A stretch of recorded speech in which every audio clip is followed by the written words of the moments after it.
Empathy is good, right? Actually, empathy is great, isn't it? Empathy is so much better than sympathy.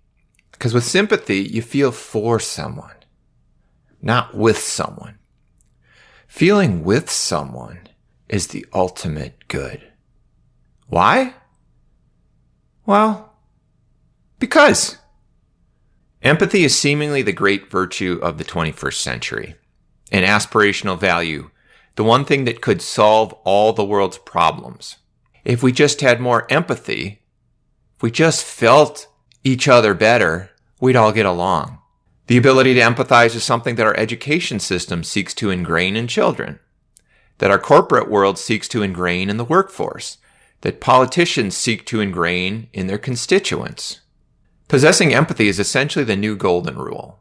In fact, it has led to the platinum rule. Rather than do unto others as you would have them do unto you, the platinum rule states, do unto others as they would have you do unto them. Empathy is, in effect, the opposite of the golden rule. Empathy is, in essence, opposite to the foundation of Christianity. Is that a coincidence? But what actually is empathy? What were its origins and what is it now? Well, we'll get to that in our next episode. But for now, we'll use the modern definition of empathy. In today's age, empathy is essentially the ability to actually feel what another person is feeling. Feeling with rather than feeling for, as you might use sympathy. When you cheer along with 15,000 other people for your favorite musician, you feel what they're feeling. That's empathy. You are united. When you cheer along with 50,000 other people for your favorite sports team, you feel what they're feeling. That's empathy. You are united. When you cheer along with 5,000 other people for your favorite politician, you feel what they're feeling. That's empathy. You are united. When, as Americans, you watched Islamic terrorists fly airplanes into the World Trade Center on September 11th, 2001, you felt what every American was feeling. That was empathy. You were united. We were united.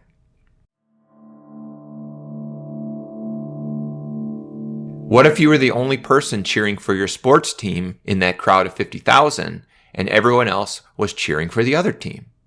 Could you empathize with anyone there? What if you were a downed helicopter pilot in Mogadishu, Somalia on October 3rd, 1993, awaiting rescue? Would you be able to empathize with the people overrunning the crash site? And conversely, would they make any efforts to empathize with you? Or would empathy be your downfall? Or when you unite in your hatred of your least favorite politician, you feel the same hatred everyone else is feeling. That's empathy. You are united in your hatred. So maybe empathy isn't just good. Maybe it's neither good nor bad. Maybe it's dependent on the nature of the shared feeling. It can lead to positive feelings or hateful feelings. It depends, apparently, on one's inherent biases. So if empathy can be used for bad, clearly we need the right people controlling the practice of empathy. And what defines empathy cannot be defined by everyone. And in today's empathetic age, the greatest sin that one can commit is to hurt the feelings of another. But it's not really about hurting the feelings of just another, is it? It's about hurting the feelings of the other, the disadvantaged, the repressed. But who decides who is truly repressed? Who defines the empathetically protected groups? White liberals, of course, are these self-appointed saviors of all. Who better to understand white supremacy than those who possess, paradoxically, both a tacit feeling of white superiority and an intense self-loathing of their own whiteness? Who better to address the evils of whiteness than affluent white people who stand to lose none of their so-called privilege? More specifically, though, white liberal women are the primary group uniquely qualified to define who is and who is not repressed. They are the ultimate saviors, because through an as yet undiscovered genetic quirk, white liberal women are the only group of people on earth incapable of practicing white supremacy. A black person can, of course, practice white supremacy by acting in a way consistent with white culture. For example, if a black person states an opinion that differs from the opinion of a white liberal, that black person is practicing white supremacy. A trans person can practice white supremacy by suggesting that men should not be competing against women in sports, or by supporting any limits on abortion.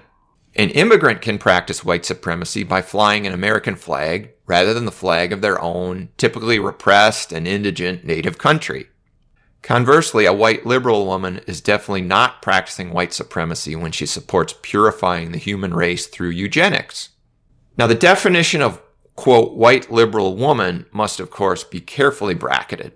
For example, if an ostensibly white liberal woman expresses any support for women in a way that does not follow the rules of empathy, she is most certainly not liberal, but, in fact, far-right. Most likely a fascist, possibly a Nazi, and definitely a threat to democracy. In fact, anyone who fails any part of the ideological purity empathy test should be considered far-right and clearly ostracized from all meaningful contact with empathetically minded people. So who are the other, the marginalized group, the, quote, angels of empathy? The angels of empathy are often defined by who their perceived oppressors are. They are the opposite of the privileged groups. In practicing empathy, we must ignore any faults of the angels of empathy, and we must also ignore any virtues of the oppressors, the devils of empathy. We must view these devils of empathy as wholly evil, turn them into negative caricatures, stereotypes, in the same way we turn the angels of empathy into positive caricatures, positive stereotypes. Now, clearly, white people are the primary devils of empathy, and it is therefore essential to view all white people as a monolithic block and to ascribe only negative connotations to being white. Hence, heretofore seemingly positive traits like hard work, the use of the scientific method, valuing the nuclear family, all are negative because they all are associated with whiteness. Americans are also the devils of empathy. America was, after all, founded by white people. Christians are the devils of empathy. Christianity has been responsible for more terrorist attacks than any other religion because all Islamic terrorist attacks are the direct result of Christians. Just ask the saviors of empathy.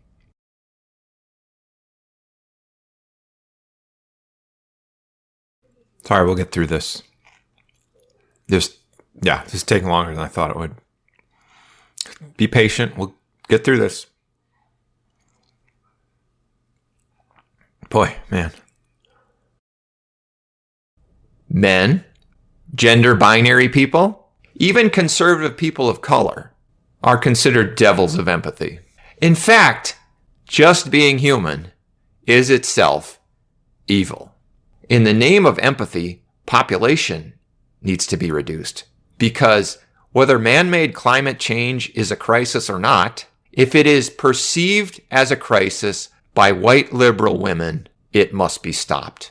And nothing short of reducing the world's population will be sufficient to ensure we are practicing sufficient empathy.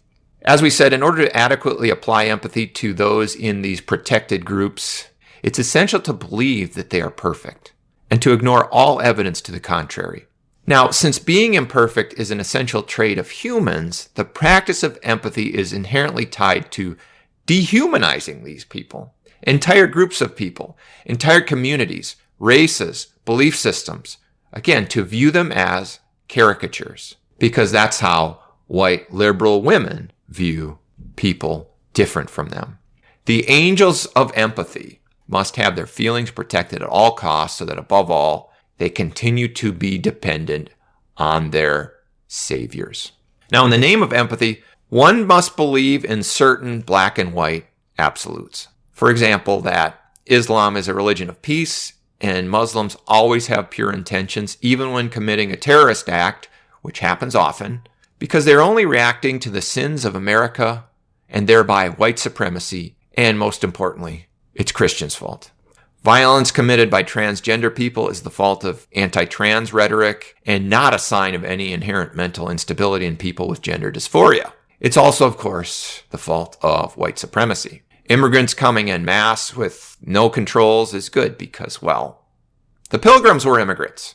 And besides, America is stolen land anyway, so why shouldn't it be stolen again? Elections are immune to fraud, with no need to ensure elections are secure, and in general, questioning elections is evil and, of course, a threat to democracy. In addition, requiring voter ID is also white supremacy, because to the saviors, requiring the angels of empathy to show basic levels of citizenship is a bridge too far. These caricatures that they've built up in their mind are incapable of doing even the most basic tasks without the help of the saviors. And one other caveat, if the wrong candidate wins, elections can, of course, be questioned. And they should be questioned. Not questioning elections in that scenario is, once again, white supremacy. Violent riots are mostly peaceful. In fact, the more damage caused by the riots, the more peaceful they should be considered. Sometimes there's a stack up of so many empathetic boxes by a particular group of people that they deserve the most empathy of anyone. They have the highest empathy privilege. Somalis, they're immigrants. They're poor. They're uneducated. They're black. They're Muslim. And on and on. So if there's any suspicion of crime on a massive scale committed by, say, the Somali community, in the name of empathy, we must call everyone white supremacists who would dare question their integrity. While the idea of empathy seems good and maybe more aptly feels good, empathy emphasizes feelings over truth. Empathy emphasizes feelings in opposition to truth. That's because, as we know, the truth hurts, and the saviors will not allow the angels of empathy to have their feelings hurt. But in truth, the truth doesn't always hurt. Truth is more often not hurtful. Truth can be helpful. Truth can build people up. Truth can challenge people. Truth can strengthen people. Truth informs people. Truth is essential for a functioning society. A society with freedom. Empathy at its core is inherently anti-truth. And anything that is anti-truth can only be evil. It can only bring about destruction in the end. Please like and subscribe to this channel and join the intellectual fight against the evils of empathy. And please watch episode 2 on the origins of empathy. Thank you.